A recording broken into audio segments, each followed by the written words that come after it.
The canvas rifle case was older than most of the men competing that Saturday, its olive-drab fabric worn smooth at the corners and patched twice along the seam with electrical tape someone had applied decades ago and never replaced.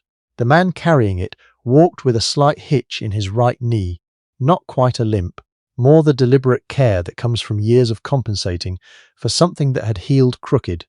And when he reached the registration table outside the Millbrook Shooting Preserve's main pavilion, the young volunteer running sign-ins had to ask him to repeat his name. "Machen," the man said again patiently. "Gilbert Machen." He was 73 years old and looked every day of it. White hair cropped close, jaw sharp beneath a close-trimmed grey beard, skin the colour and texture of old saddle leather, a face that had seen serious weather in serious places and kept its own counsel about both. He wore a flannel shirt the colour of pine bark and canvas work trousers that had been washed so many times the knees had gone pale. He paid his $40 entry fee with exact change from a small fold of bills in his breast pocket. He didn't ask about prize money or point standings or whether the Hendricks County long-range match was sanctioned for national ranking. He just tucked his receipt into the same pocket, found an empty bench near the back of the staging area, set his old canvas case across his knees and waited. Nobody paid him much attention. That was the usual arrangement. Across the pavilion, things were louder. Jordan Spears, 25 years old, had pulled his equipment cart in from a lifted pickup with custom graphics on the rear window, and the cart itself, matte black 3-tiered foam cutouts for each component, drew more eyes than some of the shooting stages. His rifle alone had earned its own social media following. Custom carbon fiber chassis, a competition-grade trigger tuned to break at 11 ounces, a Schmidt and Bender scope that cost more than Gilbert Machen's truck. Jordan kept a small notebook of his personal records and had memorized every one of them. He was good, genuinely, technically good, the kind of shooter who understood ballistic coefficients and atmospheric corrections, and was just as comfortable talking about them as he was pulling the trigger. "You see the Heritage class sign up?" Jordan was saying to his two training partners, both of them his age, both of them watching his phone as he pulled up a range map. "Exhibition only. Doesn't count towards standings. Iron sights 800 yards. He scrolled and laughed. "They actually still have an open record for it. 31 years. Nobody's touched it." "Because it can't be done," one of his partners said. "Basically," Jordan agreed. "Physics just doesn't cooperate at that distance with irons." He glanced back at the staging area without much interest and noticed the old man on the bench with the canvas case. "That guy registered?" he muttered. "What's he shooting? Something from a museum?" His partners laughed. Jordan had already moved on. Danny Cho had heard it. He was 19, first year at Purdue, volunteering as a range safety officer and scorekeeper because he genuinely wanted to learn, and he'd been standing close enough to catch the remark. He looked back at the old man on the bench, Gilbert Machen, who had written his age as 73 on the registration form and listed his equipment as simply M1A, iron sights, military surplus, and felt a vague discomfort he couldn't fully name. The man wasn't doing anything remarkable. He was just sitting. But there was something about the quality of his stillness, the complete absence of fidgeting or phone checking or scanning the competition, that felt different from the other competitors already warming up and patterning their gear.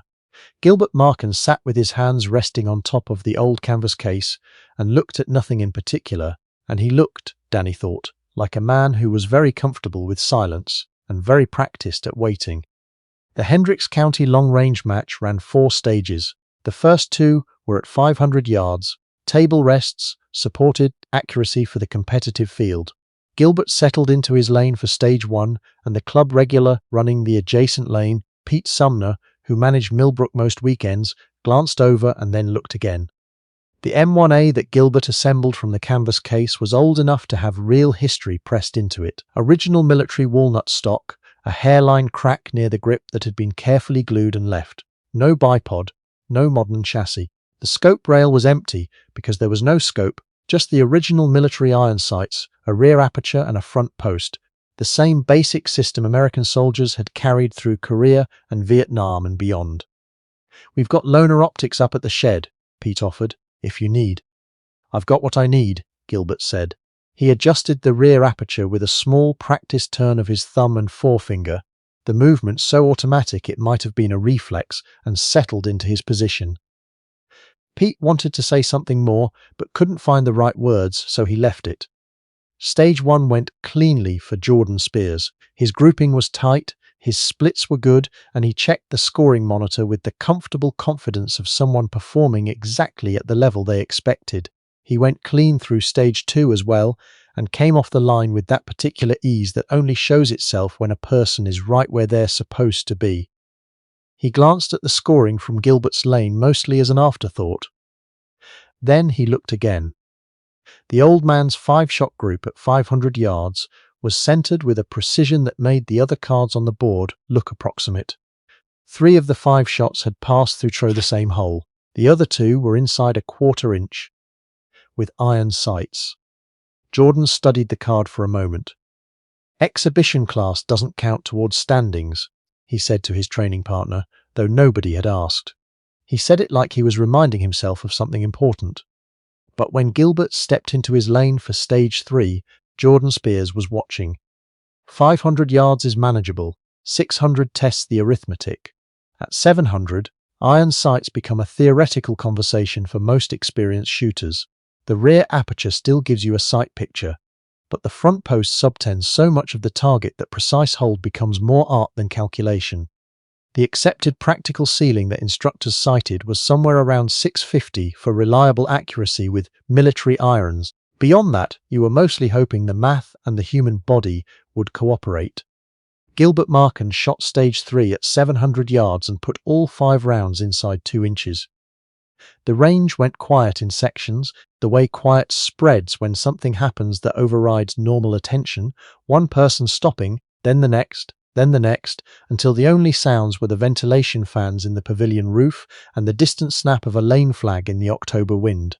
Danny Cho had shifted position without consciously deciding to, ending up where he could watch Gilbert's lane more directly. Frank Orosco, a Vietnam veteran who'd been volunteering at Millbrook for 11 years and had seen nearly everything that happens on a rifle range, drifted over from the far staging area with the unhurried certainty of someone following instinct rather than intent. Frank was 67. He'd done 2 tours and come home and spent years working out what to do with himself after, and helping at the range was one of the answers that had stuck. He understood shooters the way mechanics understand engines, not just the procedure but the sound things make when they're right. He'd known good shooters and great ones, and a small handful who existed in a category past great, and he'd learned over the years that the category beyond great had its own posture, its own particular relationship with the moment of firing that was different in kind, not degree. He was looking at Gilbert Machen's posture when Stage 3 ended. 700 yards, one of the other range staff said, looking at the scoring tablet. "Iron sights," Frank said, almost to himself. "That's not possible." Frank was quiet for a moment. "No," he agreed, "it's not." Stage 4 was the final stage, 800 yards. This was where the match separated the committed from the exceptional, and where Jordan Spears fully expected to close out his day with something worth posting. He set up with the focused care of a serious performer, dialed his scope with methodical precision, and shot a group that the scoring monitor confirmed as outstanding. Half-minute of angle at 800 yards, 5 shots in a pattern that would make any precision shooter proud. He stepped back from the bench with the quiet satisfaction of a man who has hit his ceiling and knows it. Gilbert Machen was 3 lanes down. He'd been waiting through the entire stage with that same quality of stillness Danny had first noticed at the bench that morning. Not patience so much as the complete absence of agitation, as though Gilbert existed just slightly outside the ordinary pull of urgency. He settled into his position the way water finds a level, slowly and completely, until there was no wasted space anywhere in his form. He found the rear aperture, found the front post, and at 800 yards the target appeared in his sight picture as a dark shape at the outer edge of what iron sights could theoretically address. His first shot went into the center of that shape. Danny Cho stood up from his chair without realizing he'd done it.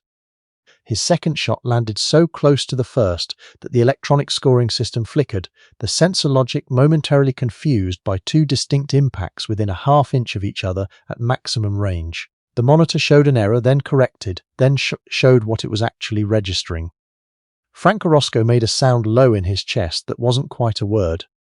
By the fourth shot, Jordan Spears had stopped looking at his own card. By the sixth, he was walking over. Gilbert fired all 10 rounds the heritage exhibition permitted, then set the rifle down on the bench, with the same care he might use returning a book to a shelf. He sat quietly while Danny worked through the scoring tablet, and the numbers resolved themselves into something the tablet hadn't encountered before at Millbrook. The iron sight record at 800 yards had stood since 1993, set by a Marine Master Sergeant who'd gone on to win national championships. It was listed on a small wooden plaque near the pavilion entrance, and most people walked past it without reading it. The grouping it documented was considered, by everyone who'd tried and failed to approach it over 3 decades, to be the practical ceiling of what human eyes and iron sights could produce at that distance. Gilbert Machen's grouping was measurably smaller. "Who are you?" Jordan said. He hadn't planned to say it out loud. It came out the way things come out when you're genuinely disoriented, unplanned, a little unguarded. Gilbert looked at him without surprise. "Gilbert Machen," he said. "I signed in this morning." "I know," but Jordan stopped. He had his expensive rifle in both hands, and it felt suddenly like a prop in a play he didn't understand. "How?" "You get quiet," Gilbert said simply. "You get very quiet, you stop wanting anything from it, and then the rifle does what rifles do." Frank Orosco had moved close enough to read the scoring tablet over Danny's shoulder. He'd gone pale somewhere around the 6th shot and was paler now, scrolling through his phone with hands that weren't entirely steady. He looked up slowly. "Machen," he said. His voice had changed in some way that made the people near him pay attention without knowing why. "Gilbert Machen." He said the name again, the way you say something when it's loading more weight than you expected. "Are you the Gilbert Machen who served with the 75th Ranger Regiment, 1993? Gilbert looked at the older man for a moment. Something passed across his face, quiet and guarded and very old. "A long time ago," he said. Frank's phone screen showed a photograph, black and white, photocopied from what appeared to be a military record, the image slightly degraded from being scanned and rescanned through years of circulation. A younger face, much younger, leaner and harder, but the same jaw, the same eyes, the same quality of absolute stillness even in a photograph. "Mogadishu," Frank said. The word dropped into the pavilion like something physical. Jordan Spears didn't know what it meant the way he was about to learn it. Danny Cho recognized it. A battle, a movie, something from a history class. But didn't know yet what it meant to be standing next to a living person and saying it. The older men in the pavilion, the ones who'd worn a uniform in the 70s and 80s, and knew their military history by something other than textbooks, knew. Some of them came closer without deciding to. "I heard a report years back," Frank said. His voice was unsteady at the edges. "An informal one that you'd passed, I assumed." "I moved," Gilbert said quietly. "Out to Indiana. Been here about 12 years. The story that Frank Orosco knew, and that several other men in the pavilion now pieced together from memory and half-confirmed legend, had never been in a newspaper. It had never appeared in a book. It lived in the institutional memory of the Ranger community, the way certain stories live there, passed sideways and never upward, the kind of account that circulates quietly in barracks, and is never officially confirmed because confirmation would require explaining decisions made under conditions that don't translate to press releases.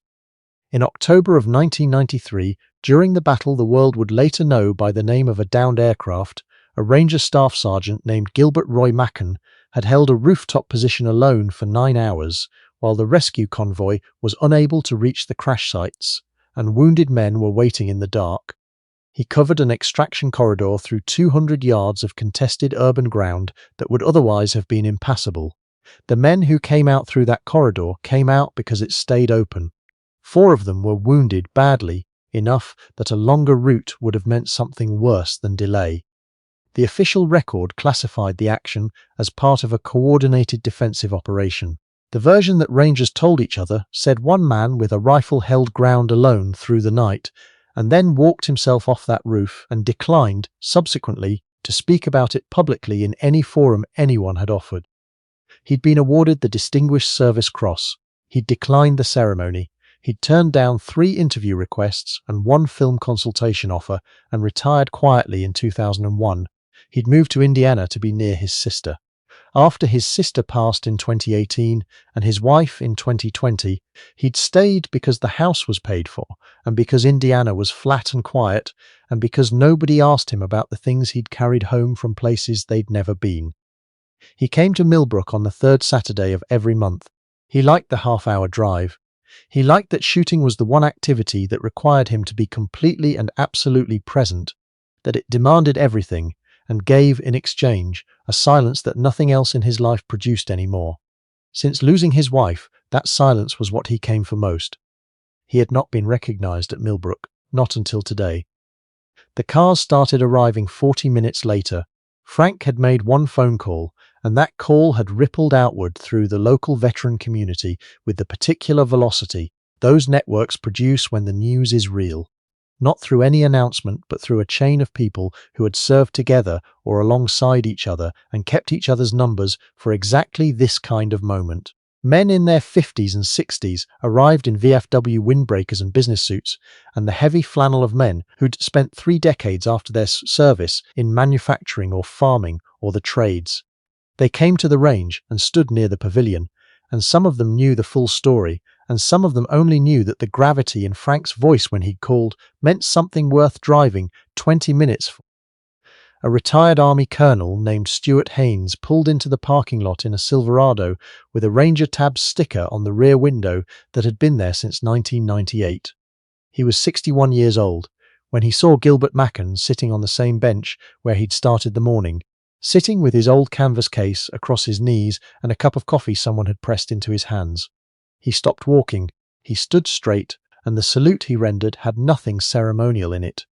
It was the instinct of a man who spent his entire adult life learning to distinguish between service and performance, and who was now standing in front of the real thing. "I was a lieutenant in the 2nd Battalion in '93, Colonel Haynes said. "I knew what held that corridor. Everyone who came out of that city knew, even if we didn't know your name until years later. When we finally got the name, you were already gone." Gilbert returned the salute with the precision of long practice. "You didn't need the name," he said. "The corridor was the point." "You saved good men." Haynes's voice was level, and it was costing him something to keep it that way. "Men who went home to their families. 2 of them are physicians now. 1 teaches at West Point." Gilbert nodded slowly, looking down at his coffee. "I'm glad they made it home," he said. "I'm glad every one of them made it home." Jordan Spears had positioned himself at the edge of the gathering, close enough to hear but far enough to feel like he was giving room. His rifle was in its case by his truck. He had not thought about his range card once in the past hour. He'd been listening to everything, to Frank, to Colonel Haynes, to the pieces of the story coming together from different men in different corners of the pavilion, and trying to understand what he was actually in the presence of this old man in the flannel shirt who he had looked at that morning and privately, casually dismissed. He walked over before he'd fully decided to. "Mr. Machen," he said. Then, without planning it, "Sir." The word came out on its own. "I said things this morning, not to you directly, but about you, about your equipment. I was being—" He stopped and started again. "I didn't know what I was looking at. That is not an excuse. I should treat every person who walks through that gate with the same respect regardless of what I know about them. I'm sorry." Gilbert studied him for a long moment with those quiet, serious eyes that had seen the rooftop and the corridor and the dark and the 30 years after all of it. "Sit down," he said. Jordan sat. "When I was your age, I was 2 years into my first enlistment," Gilbert said, "and I had exactly the same certainty you carry. I was good, and I knew I was good, and I believed that knowing it made me better. The thing that fixes it isn't failure. You know what fixes it?" Jordan waited, holding a position alone for 9 hours in a city that wants you dead, with 4 wounded men counting on 1 corridor staying open, and having nothing to rely on except the thing your hands were trained to do before you ever had an audience for it. He said it without theatre, the way you state a fact you've had a long time to make peace with. "After that night, I never needed to know that I was good. It stopped being a relevant question. Am I good enough to do the job in front of me right now? That's the only version of the question that matters." Jordan was quiet. "Then, is that why you shoot the way you do?" "Why, there's no—" He searched for the right word. "There's nothing being demonstrated. I watched you at stage 4, and you shot like no one was watching, like you were completely alone." "Inside the shot, I am alone," Gilbert said. "The target is just a target. What I'm doing out here isn't competing." He paused, looking across the range at the lane markers standing in the afternoon light. "When I come here and put my hands on this rifle, I go back somewhere specific. A time when my hands knew exactly what they were for and what was depending on them. My wife used to say I was hiding out here, that I was retreating from the world." He looked down at his own hands, the knuckles enlarged, the skin thinned by years. "Maybe she was right about part of it, but I've decided there's a difference between hiding and honoring. I come here to honor what these hands could do when it mattered most, not to show anyone, just to remember it, just to honor it." He looked up at Jordan. "Find what you're honoring when you shoot. Not what you're proving, not what you're winning, what you're protecting, what you're keeping faith with. Your hands will steady in ways they can't when the only thing you're doing is performing for other people." Pete Sumner had been in and out of his office for the better part of 30 minutes on his phone, making decisions in the low, urgent tones of someone who has understood what the afternoon has become and wants to get it right. He came out finally with something under his arm and called for attention in the pavilion. The crowd that had gathered was larger than any Saturday afternoon. Crowd Millbrook had seen in years. People stopped talking and turned. "I've been running this range for 16 years, Pete said, "and I have put up exactly one plaque for exactly one record. And that plaque has been on that wall for 31 years, and I thought it was going to be there for 31 more at minimum." He held up what he'd been carrying, a piece of oak, laser engraved, made at the trophy shop in town while the afternoon had been unfolding. He read from it. "Millbrook Shooting Preserve Long-Range Iron Sight Record, 800 yards, October 2024. Gilbert Machen, DSC United States Army, retired. Record designated permanent." He looked at Gilbert. "We are not accepting future attempts on this record. This one stands. It stands because some things should stand, and it stands as a reminder that the best among us doesn't always look the way we expect it to when it walks through the door." Gilbert began to object, to say something modest from the look that moved across his face, and Pete didn't let him. "You've been coming here 4 years, Pete said, "paying your range fees, shooting your rounds, leaving without asking for anything. Not once in 4 years have you complained about a lane assignment or wait time or conditions.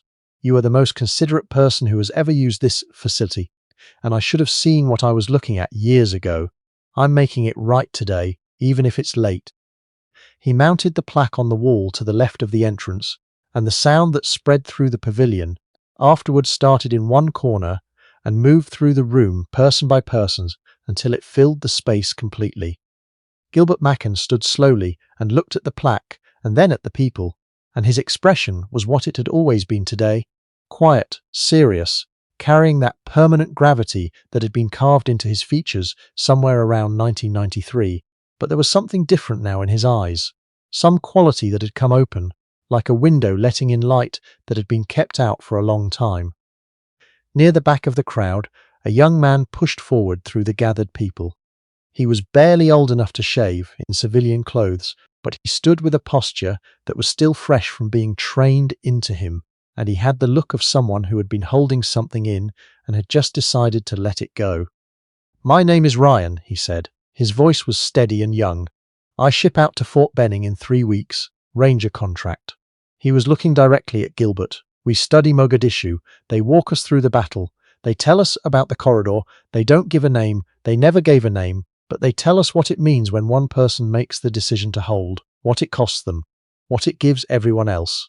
He stopped. When he started again, his voice was rougher.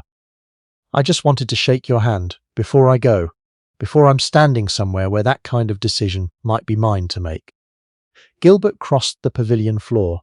He took the young man's hand in both of his and held it, and he looked at him the way you look at something you recognize and cannot keep. "You be careful over there," Gilbert said quietly. "You be smart and you be careful and you bring yourself home. That's the mission that matters most, getting home." "Yes, sir," Ryan said. Gilbert held his hand a moment longer. "When you get back," he said, "you come find me. 3rd Saturday of every month. I'll be here." The pavilion stayed full for nearly 2 hours. Veterans who hadn't spoken in years found each other in corners and talked. Danny Cho filled most of a notebook with things he heard and knew he'd be thinking about for a long time. Frank Orosco sat beside Gilbert for most of the afternoon, two men who had carried different weights home from different wars and had more in common than most people around them would have understood. Jordan Spears stayed until the last car left, long after his training partners had gone, and before he walked to his truck, he came back to Gilbert one final time. "Next month," he said. "Would you come back next month and let me watch you shoot? Not to take notes on technique. I understand now that's not what it is. I just want to see what it looks like when someone shoots without needing anything from it.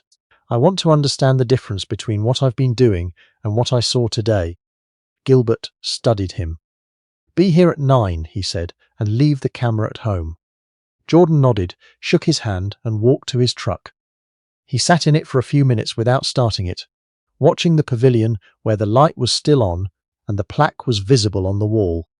The crowd thinned as the October afternoon cooled toward evening, and eventually it was just Gilbert and Frank and Pete and Danny and the flags snapping in the wind above the empty lane markers. Pete locked the cases and switched off the pavilion lights.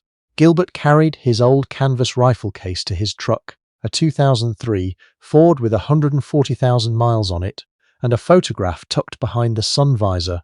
His wife, young, laughing at something happening off to the left of the frame, from a day when neither of them had any idea yet how the years would finally settle out. He sat in the truck for a moment and looked at the photograph in the last light coming through the windshield. "Still here," he said to it quietly. "Third Saturday." He pulled out of the Millbrook lot and drove home through flat Indiana farmland as the sun went down. An old man with an old rifle in an old truck, the road empty ahead of him, no one watching, no score that mattered now. Just the drive and the memory of hands that had once known exactly what they were for, and the knowledge, quiet and settled, somewhere below thought, that some kinds of work finish and some kinds never do, and both are worth doing completely if you understand what you are honoring. When you pick up the rifle, breathe out, and find the stillness that was always there underneath everything, waiting for you to stop wanting long enough to let it in.